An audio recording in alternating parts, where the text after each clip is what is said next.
trase uhání vlak, v něm krásná dívenka tak jede do města, aby užila, co na venkově chudák ztratila.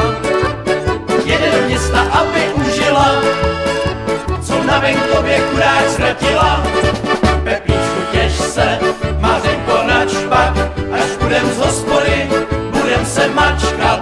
Pepíčku, těš se, Mařenko načpak, až budem z hospody, budem se mít.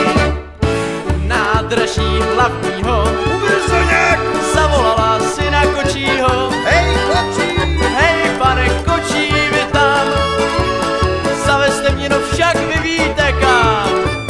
Hej, pane Kočí, vy tam, zavezte mě, však vy víte kam.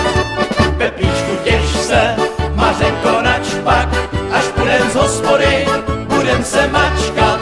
Pepíčku, těš se, Mařenko načpak, až budem z hospody, budem se mít.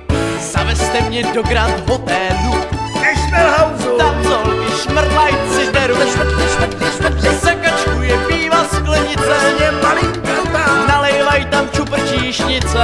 Strašně malinká! Zakačkuje piva sklenice, A limonku!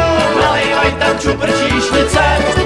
Pepíčku, těš se, Mařenko načpak, až budem z hospody, budem se mačkat. Pepíčku, těš se, Mařenko načpak,